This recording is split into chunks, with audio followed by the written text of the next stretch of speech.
Good evening, everyone. Welcome back to another Planetarium live stream. My name is Patrick Hess. I'm your planetarium specialist at the Arvin Gottlieb Planetarium, and today we'll be taking a deep dive into the topic of minor planets. If you're tuning in for the first time, welcome. We stream live on Monday nights at 6 p.m., and you can find all of our streams every week at that time. And if you've missed any of our past streams, you can find those on our YouTube channel. Just search for Arvin Gottlieb Planetarium, and all of our past streams have been uploaded there. We've covered a lot of topics.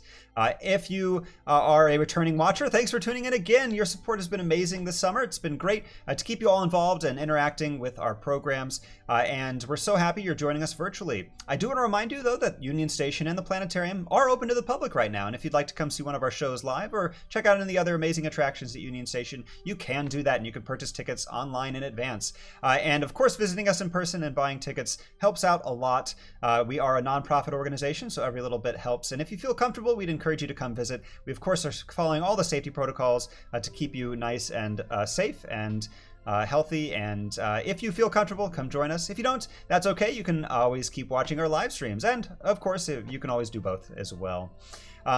Now, I do want to admit something right off the bat. This is not a live stream. We are streaming live, but this is actually a pre-recorded stream that I've put together in advance because, well, to be honest, everybody needs a day off. So past Patrick is taking the day off, or future Patrick, I should say, is taking the day off. So I hope you're having a great day. But just like the last pre-recorded stream I did, future Patrick will be tuning in and watching this stream. And if you have any questions, please still put them in the comments, because future Patrick will be watching from his break, and he will be able to answer those questions in the comments. So once again, this is a pre-recorded stream, but we are live, and future Patrick is watching. So if you have any questions or you just want to say hi, put those in the comment section, and we'll try to answer them on the fly. As I said, today's topic is all about minor planets. Now, we've covered a lot of topics relating to our solar system during our streams. We've talked about many of the planets in our solar system. We talked about all the planets starting from Mercury, Venus. We talked about Mars, Jupiter, and Saturn. I've got plans actually next month to talk about Uranus and Neptune. So we're going to cover pretty much all the major objects in our solar system. There are also moons, or natural satellites, and we've covered those as well. I did a stream on my top 10 favorite moons, and you can find that in our recordings of our past live streams as well. But there's one category we haven't really talked about. Now, going over here to this chart, this is kind of splitting up our solar system into different categories. It's basically a Venn diagram, but a little bit fancier. So we can see the planets here distinct, and then we have satellites, the natural satellites, as opposed to human-made satellites like space telescopes and probes and things like that. But then there's this other category called minor planets, and that's this purple line here. Now, as you can see, there are a lot of crossovers in this Venn diagram. For example, we have the dwarf planets, which are all minor planets, but not all minor planets are dwarf planets. And we also have some other objects that cross over between different things, like we have some natural satellites that are Trans-Neptunian objects. And we have other objects like comets and Centaurs, and some other small solar system bodies. Now, on that, the International Astronomical Union prefers the term small solar system bodies now. In fact, they have a great article all about the changing landscape of our solar system. This was all about Pluto specifically, as Pluto was sort of the most controversial topic when it comes to naming planets. But they do go into defining what it means to be a planet here, but basically, to qualify as a planet, you have to be large enough that gravity has shaped your mass into a round form, a sphere, basically. We call that maintaining a hydrostatic equilibrium. You also have to have cleared your orbital path of other objects, and then you also have to be going around the sun. So if you're going around another planet, then you're a satellite, not a planet. So those three qualifications are what it means to be a planet. But of course, there's other things in our solar system that somewhat qualify or don't qualify in other ways. And we'll talk about what those qualifications are. Now, the IAU, again, prefers the term small solar system body, but we're going to use the term minor planet, and they're mostly interchangeable, and there are some cases where that fits a little bit better. Now, I did want to talk a little bit about just what the word planet means. Planet comes from ancient Greek, and it means wanderer. And it was they've so called these planets, these points of light in the sky, wanderers, because they were the only things in the sky that appeared to move around night to night, as planets orbit the sun at their own pace, so they won't be in the same place every night, unlike stars, which maintain sort of a static shape. So that's where planet comes from. And of course, there are many wanderers in our solar system, many things going around the sun. And so we call them planets as well. We just put them in this other category called minor planets. So basically, a minor planet essentially is any object that orbits a star, it could be our sun or any star, that shares its orbit with other objects. So basically, it breaks one of the three rules to be a planet. And some of them break a second rule as well. And we'll dive into that. But essentially, these are minor planets and not full planets because they share their orbital path. They're going around the sun with other objects, sometimes in groups, sometimes in sort of big clumps. And there are different categories of minor planets as well. Now, and this includes things such as asteroids, dwarf planets, Trojans, Centaurs, and Trans-Neptunian objects. Those are kind of the main groups of these minor planets. We're going to dive into different ones throughout the stream today. Now, as you can see on our chart here, comets sometimes fits into this category, but they are a bit separate. You see they don't really cross over into the minor planets section here. And the reason for that is that generally the term minor planet does not include comets. There are some comets that are considered minor planets, but only the ones that were first classified as a minor planet before they were later discovered to be a comet. And that's just a weird quirk of naming things in science. If you've named something or categorized something, but the categories change a little bit, sometimes you'll update that, sometimes you won't. I know Pluto was updated, but some comets we still consider minor planets, even though we have discovered that they're comets. Comets in general are considered small solar system bodies, though. They fit into this category, as you can see there. But most of them are not minor planets based on the classical classification. We're going to leave comets out of the discussion today, though, and that's mostly because we've already covered them. And if you want to learn more about comets and watch me create a comet from scratch using ingredients you can buy at the grocery store in my living room, then check out the July 13th live stream. That was a fun one. We made our own comet, which was really cool. We talked all about comets and their form and what makes them unique. So we're going to focus on minor planets today. Now, dwarf planets and minor planets might kind of seem interchangeable, but as you can see, there are separate distinctions there. And I do want to define dwarf planets because the dwarf planets we're going to discuss today are going to show up throughout the stream.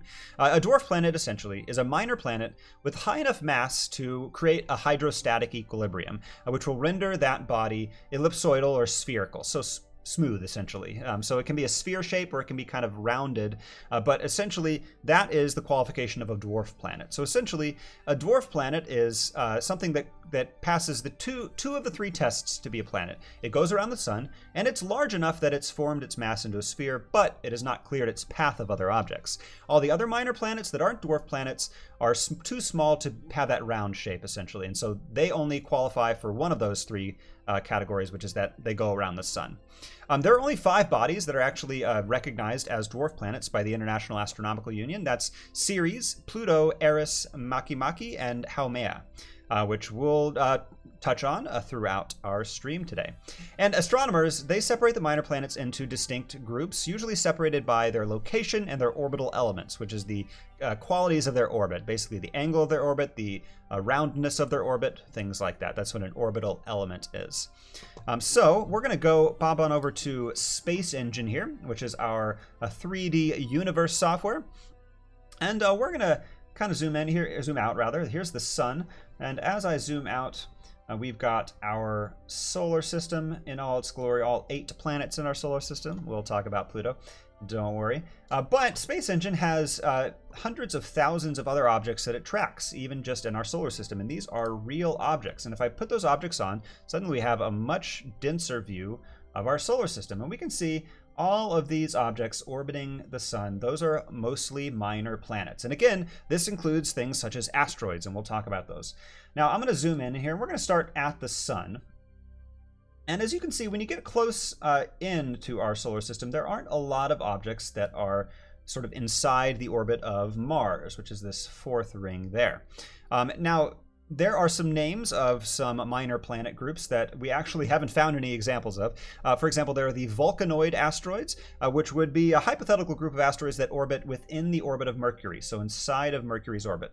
Now, there aren't any for sure objects that we found. There are a couple little dots in our Space Engine software, but those are likely other objects that have elliptical orbits. But we're talking about objects that only stay inside the orbit of Mercury. We haven't found any of them. We've actually taken a couple searches by space telescopes, and we've conducted those searches and we haven't found any examples of these Vulcanoid asteroids, but there's a theoretical region that there could be some asteroids in there closer to the sun than Mercury.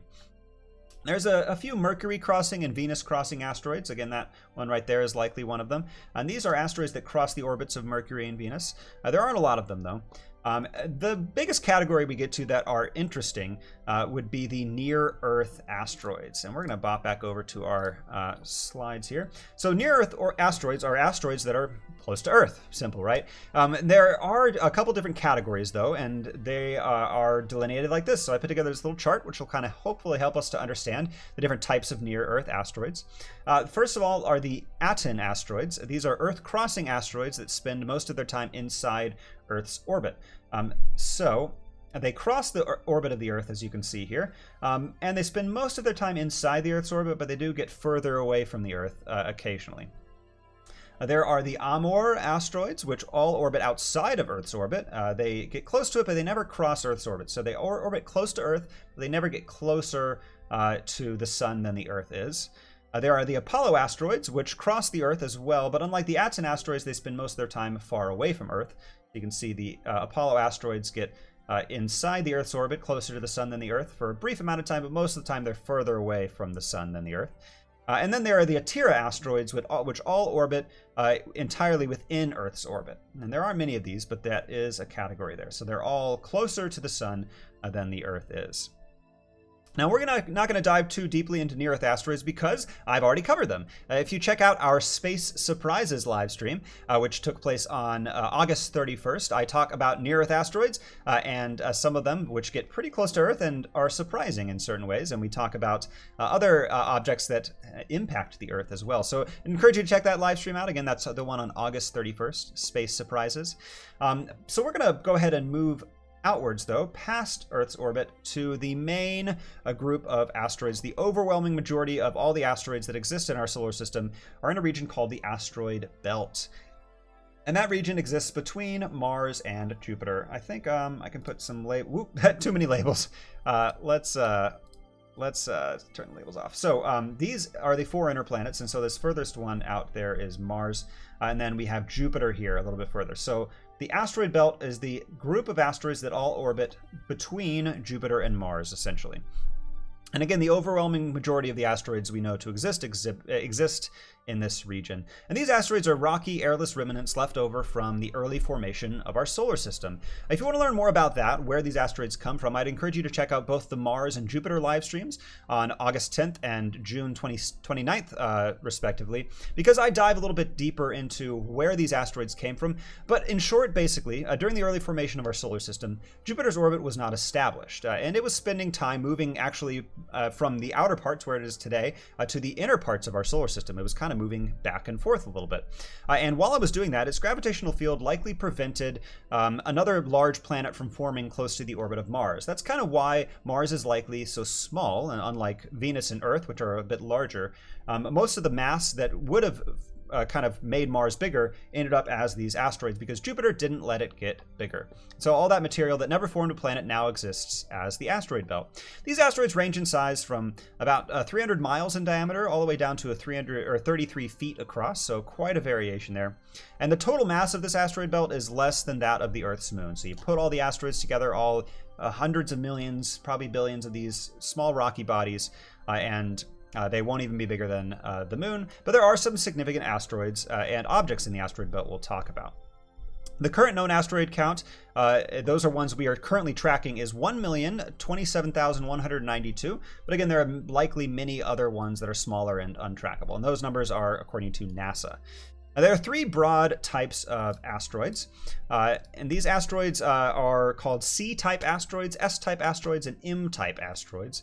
C-type is a chondrite asteroid, which are the most common, and they are mostly composed of clay and silicate rocks. They're really dark in appearance, so they're hard to spot since they don't have much of an albedo. They don't reflect a lot of light. And they're among the most ancient objects in our solar system, objects dating back to the beginning of our solar system. The S-type asteroids are stony asteroids made of silicate materials and nickel iron.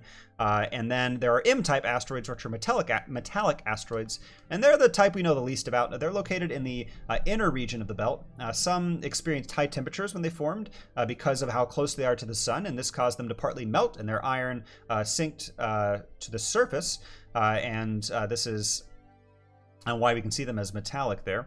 The most massive one is 16 Psyche, or we just call it Psyche. 16 refers to the fact that it was the 16th minor planet discovered, and it has a 120-mile diameter.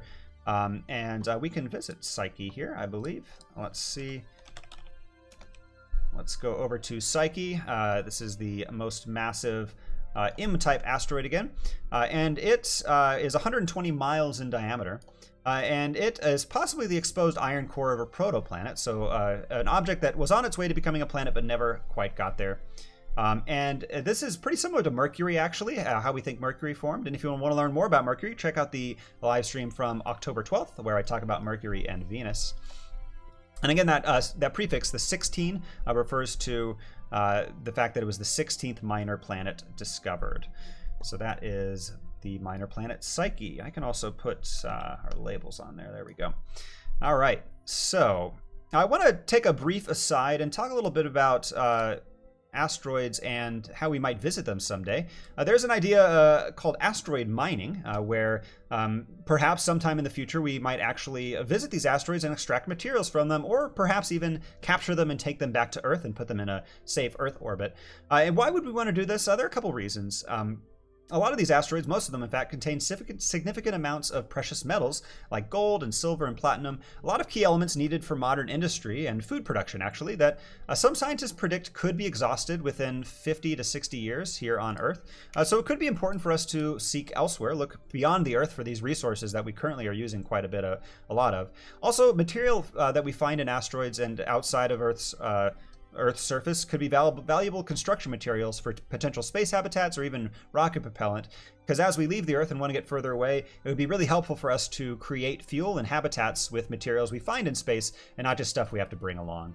So, again, perhaps we will visit asteroids someday with manned missions or crewed missions, and that's kind of the thinking behind that. There are many private companies as well as governments thinking about that, visiting these asteroids.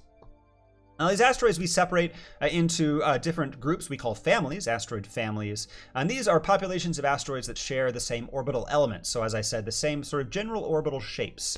And we think that they are kind of grouped in this way because they are fragments of past asteroid explosions or collisions. So when two asteroids collide, they break apart, and those pieces will kind of stay close together and move in similar orbits. And most of these are separated by their most prominent family members, like asteroids like Vesta and Coronis and Eos, Themis. And so you can see these separated here by color on our chart here. There are these gaps as well in our chart, and so this chart is just showing all the asteroids we track based on their orbital elements. So essentially the shape of their orbit, that's what these different indicators are. And well, this is the distance rather, and this is the shape of their orbit. So AU is an astronomical unit, which is the distance between the Earth and the Sun. So when we measure things in our solar system, we usually go in AUs, astronomical units, because it's easy for us to sort of imagine those distances. We think, oh, it's twice as far away as Earth is, or something like that. And so you can see there are gaps in the asteroid belt here, and we call these Kirkwood gaps, named after their discoverer. And these gaps are caused by orbital resonance. So we've talked about orbital resonance before in some of our moon discussions, but basically these gaps sort of separate the groups of asteroids in these resonance patterns. So these groups of asteroids will orbit in a resonant pattern with Jupiter. So basically, for example, any of these asteroids in this region here will orbit around the Sun 3 times for every 1 time Jupiter orbit. So it's a nice round mathematical pattern. And these orbital resonances are caused just because of the way gravity interacts between the Sun and Jupiter and these objects. These orbital resonances are pretty natural. Don't think that there's anything crazy and supernatural going on. They're pretty common and found throughout our solar system. Many of the planets are actually in an orbital resonance as well. So that's what these Kirkwood gaps are. And then these other gaps are just the different groupings based on their largest body here. So there are a number of notable objects in our asteroid belt that I wanted to briefly visit. I wanted to go over to Ceres, which is actually not an asteroid. This is a minor planet. And this is our first minor, or sorry, not a minor planet. All these are minor planets, rather. This is our first dwarf planet. So again, all the asteroids and objects we're going to visit today are in the minor planet category, but this is the first dwarf planet that we're going to see today. So you can learn all about Ceres on NASA's solar system website. They have a really great resource where you can move around Ceres, and if you don't have this software I'm using here, you can actually use their website to navigate in 3D around Ceres. So encourage you to check that out. We can post a link in the comments, hopefully. Future Patrick, take care of that. So again, this is a dwarf planet. This is the largest object in the asteroid belt. It accounts for 25% of all the asteroid belt's total mass, and it's about 1/14 the size of Pluto. It was discovered in 1801 by a scientist named Giuseppe Piazzi. I hope I said that right. I probably didn't. Let's move right along. This was also the first dwarf planet that we visited when the Dawn spacecraft arrived at it in March of 2015. This was actually just months before New Horizons visited the other famous dwarf planet, perhaps the most famous dwarf planet, Pluto. So Ceres actually beat Pluto in being the first one visited by our spacecraft. It was named after the Roman goddess. Ceres was named after the Roman goddess of corn and harvest.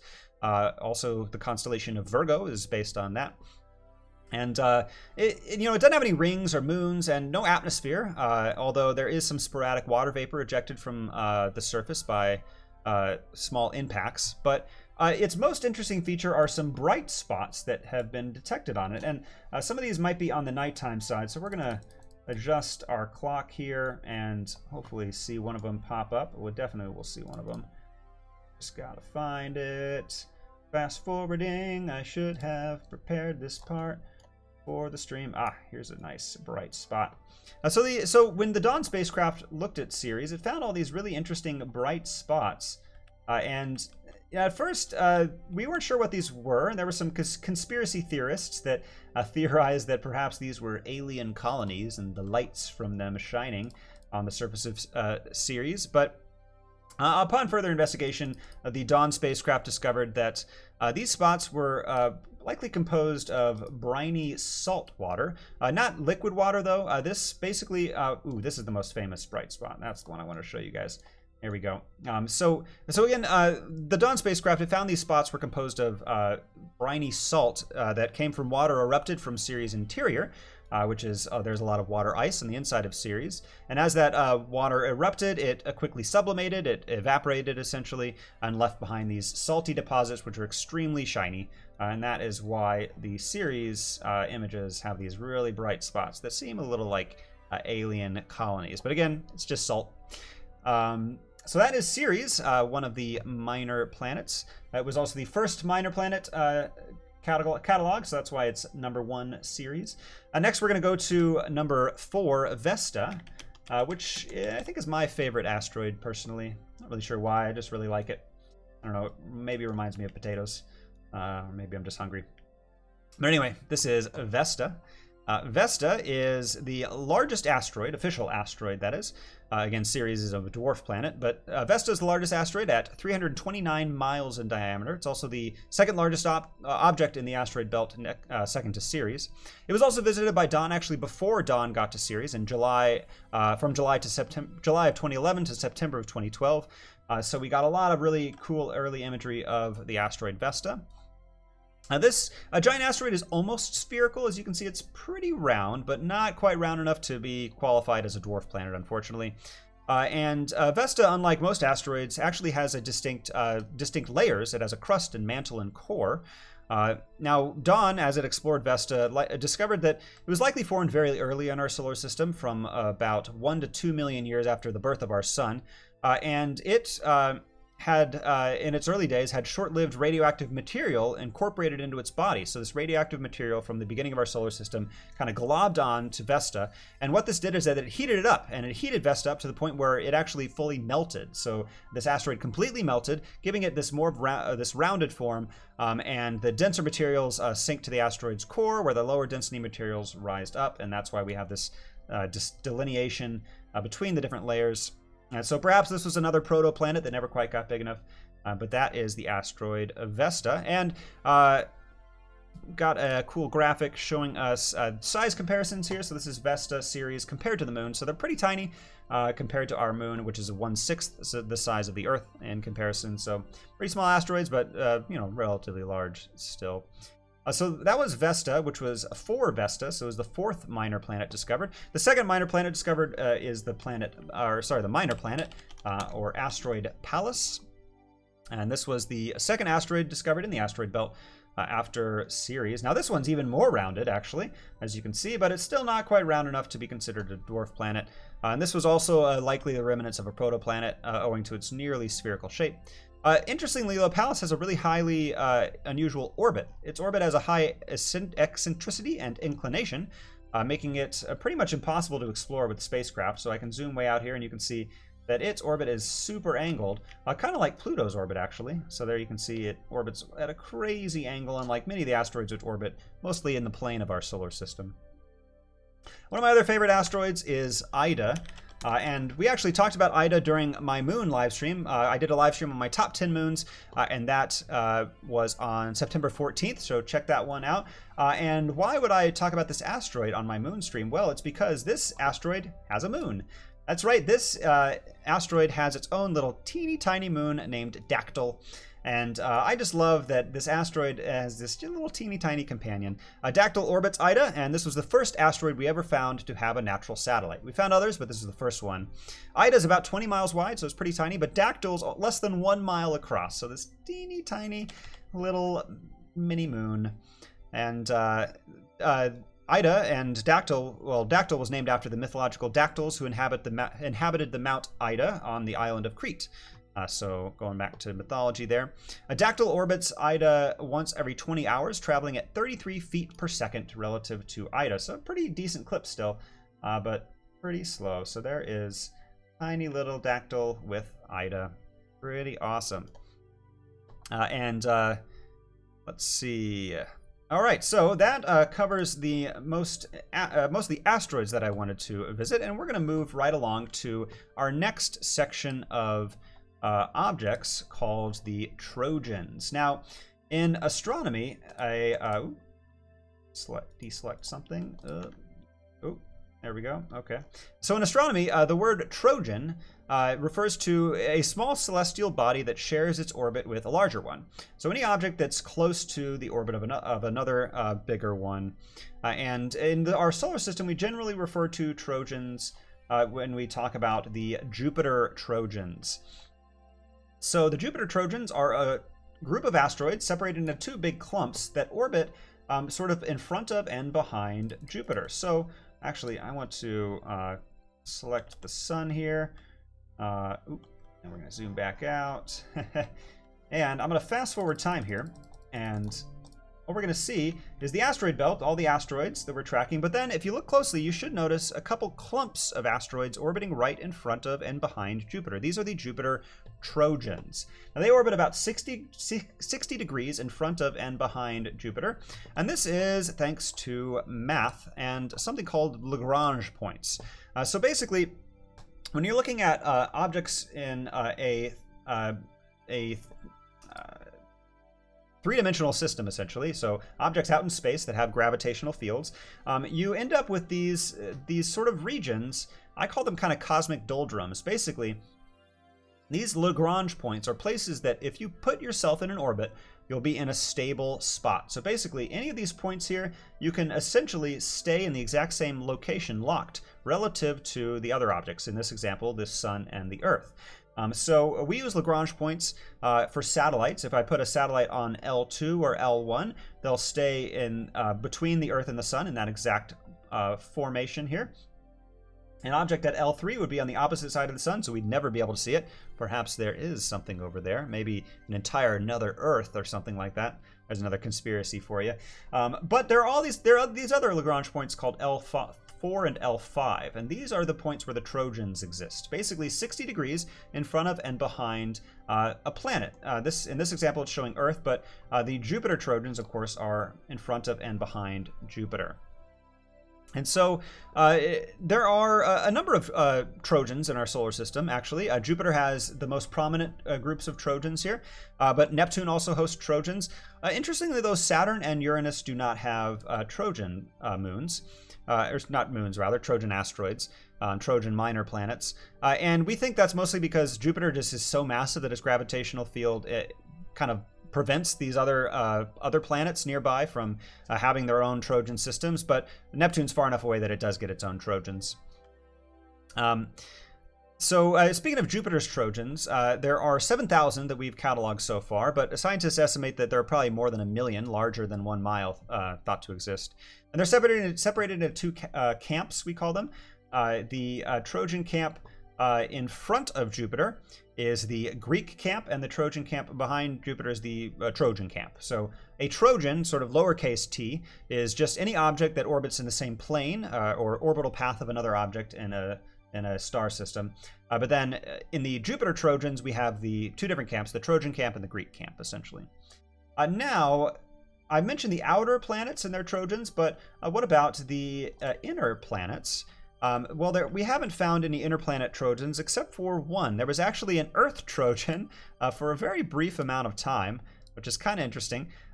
We've only found this one, and this is named 2010 TK7. It was discovered by the WISE satellite, actually, which discovered the comet this summer, NEO-WISE. And actually, pretty recently, in February of 2017, the OSIRIS-REx spacecraft performed a search while it was on its way to the asteroid Bennu, which it recently reached. And it was looking for other Earth Trojan asteroids, but it couldn't find any. So right now we just know of this one, and it has a really interesting orbital characteristic here. So you can see this is the Earth and the Sun sort of in a locked relative position, and you can see this object sort of does this weird spirally thing kind of close to and around, just right in front of Earth's orbit. So just a very weird thing. Again, that's 2010 TK7. So Earth gets a Trojan. Let's next talk about another group of asteroids called the Hilda asteroids, and these are pretty interesting. So this is showing maybe a better visualization of the Trojans here in teal. You can see them orbiting in front and behind of Jupiter in that same orbital path. But then there are these Hildas, and Hildas are a dynamic group of more than 4,000 cataloged asteroids that orbit in a 3-to-2 resonance with Jupiter. So they go around 3 times every 2 times Jupiter goes around the Sun. Their orbits are elliptical, so they orbit normally in a nice round pattern, but because they move between Jupiter and the asteroid belt, so they get close to Jupiter and then they get closer to the inner planets, they form this kind of weird triangular pattern. And again, they're not actually orbiting in a triangle pattern. This is just when you put them all together, it forms this nice shape. It's kind of like, I don't know if you all ever did that activity growing up, that you kind of strung strings together in sort of a nice pattern. And as you string the strings together, it kind of forms a curve, even though it's all straight lines. That's kind of the same thing that's happening here a little bit. Very simplified, of course. But these are just kind of weird. They, again, kind of bounce between Jupiter, way, way far away, and then closer to Mars. So those are the Hilda asteroids. And then we also have the Centaur asteroids, which is a smaller group of asteroids comprised of many of the sort of oddball asteroids that have unstable orbits that cross between planets, the outer planets. They have characteristics of both asteroids and comets. They often have very elliptical orbits, starting very far away and then getting really close and then kind of jetting way back far away. And that's how they got their name. We call them centaurs because in mythology, of course, centaurs were half human, half horse, and so centaurs are kind of half asteroids, half comets. Almost all of them have really unstable orbits, though, that most scientists think degrade within a few million years, so they're pretty temporary, like many comets, we think, as well. But we consider these minor planets. Again, there's that fuzzy distinction between comets and then this gray area of centaurs and then the asteroid, the regular minor planets. And then getting even further away, we have the Trans-Neptunian objects, which comprise a lot of different objects that are basically further away from the Sun than Neptune. Trans-Neptunian is what we refer to. And we can see a lot of them are tracked out here. And they come in a couple different categories. Let's go back over here and check out some of these Trans-Neptunian objects. These are the largest in comparison to the size of the Earth and the Moon. And this includes a lot of your favorites, like the dwarf planet Pluto, as well as Eris, and a couple other interesting ones, Haumea and Makemake, which we'll talk about as well. And so these are some of those Trans-Neptunian objects, TNOs, and they are distributed in some interesting patterns, and we kind of group them into 3 main types, 2 of which are on this chart.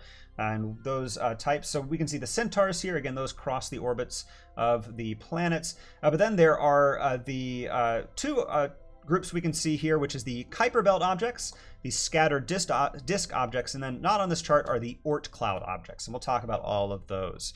So we'll start with the first type, the Kuiper Belt objects, and these are objects that orbit between 30 and 50 AU. Those are astronomical units again, and those are all sort of in this region here. The Kuiper Belt is, you can see it pretty distinctly here, just right outside the orbit of Neptune, this region of many objects here. And there are a number of dwarf planets in this region, such as Haume, which we will, visit here.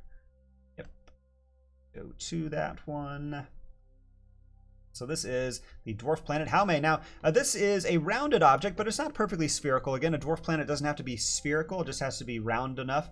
Essentially, there is a sort of a mathematical calculation based on its brightness to determine if it's round, because we've not been able to see Haume up close, but we do know that its shape is like this because basically we calculate its light curve, and that light curve is consistent with round shapes. And this dwarf planet has about 1/3 the mass of Pluto. It was discovered in 2005. It's named after the Hawaiian goddess of childbirth.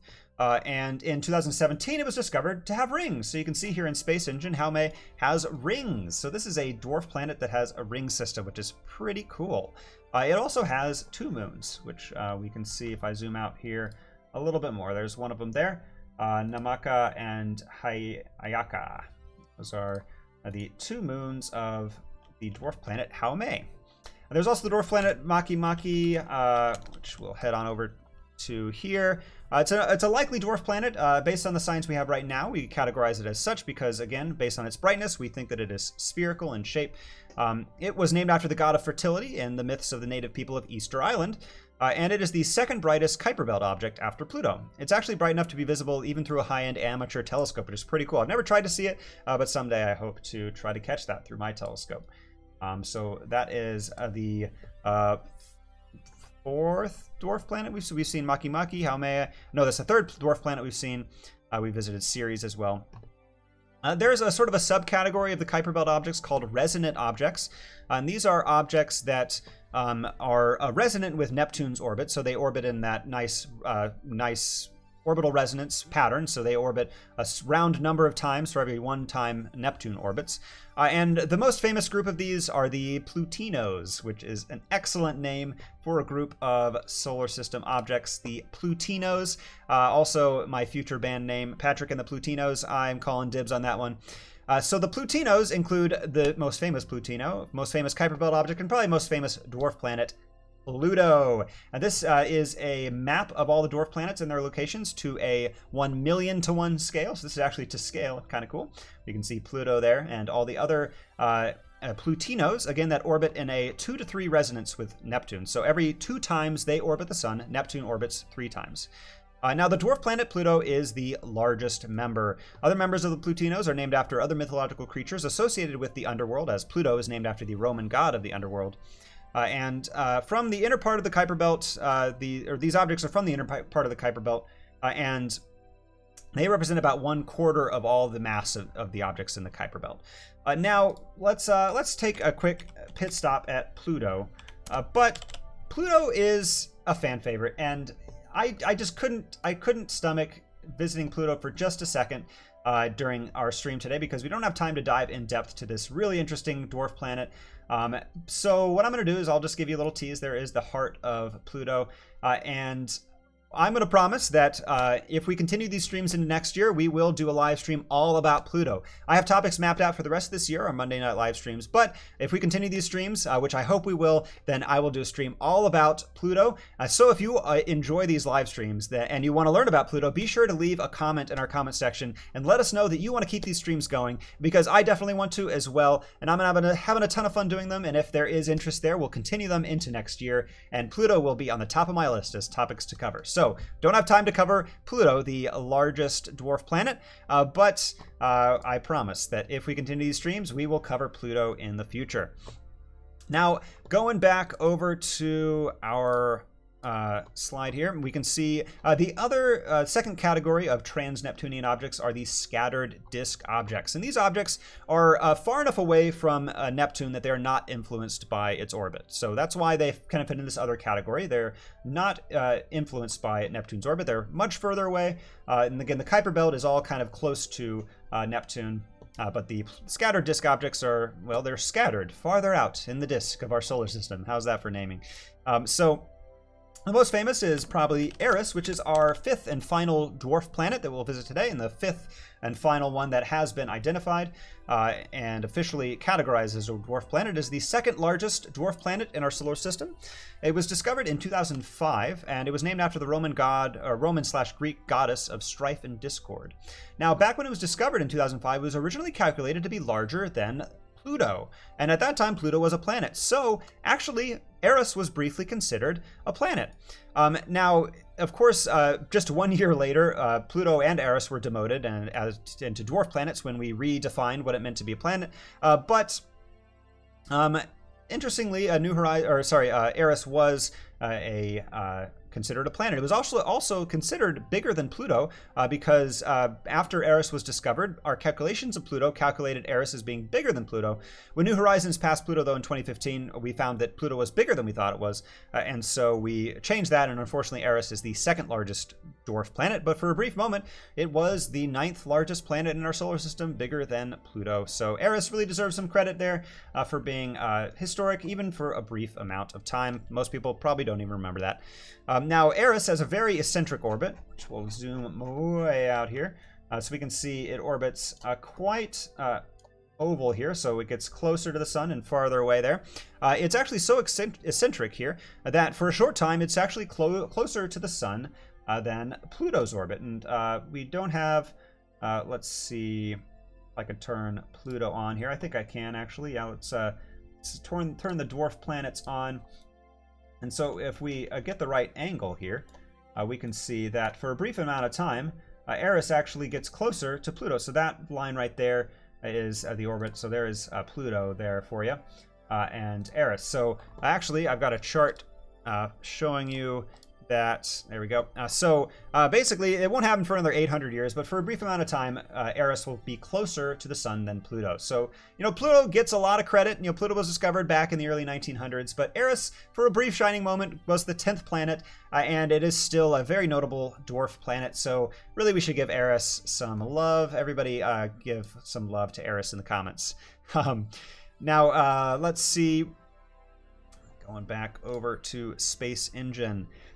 There's another category of scattered disk objects called detached objects that are just so far away that they're not influenced by the gravity of anything in our solar system besides the sun.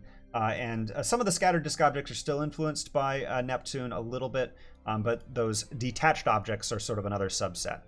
And then the last category is the Oort cloud, which is the last category of trans-Neptunian objects. And this is a cloud of objects that extends very far, and we don't even have a lot of those visualized in Space Engine here. But if I go back to our slides, the Oort cloud actually is very, very large.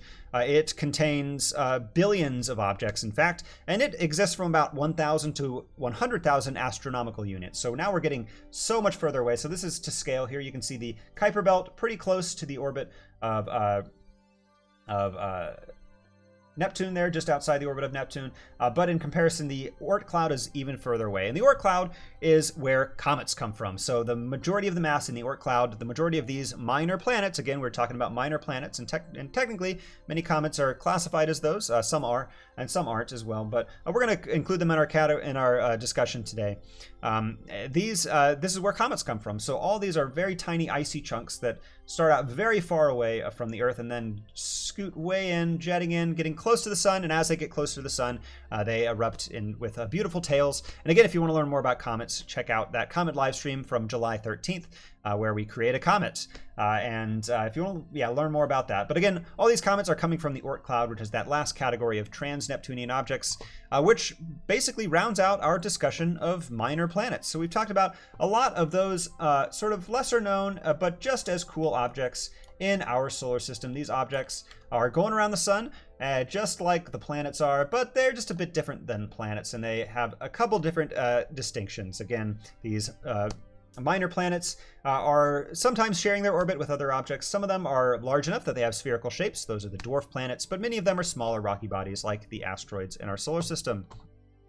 So that is a minor planets. Now, again, if you have been watching, hopefully you've been putting your questions in, because although this is not live, this is a pre-recorded live stream, a future Patrick has been in the comments saying hello to everyone and answering the questions. And if you have any last second questions, put those in now, and future Patrick will stick around and answer them as we move on past our stream. But I hope you enjoyed the stream all about minor planets today, and hopefully we will be back next week.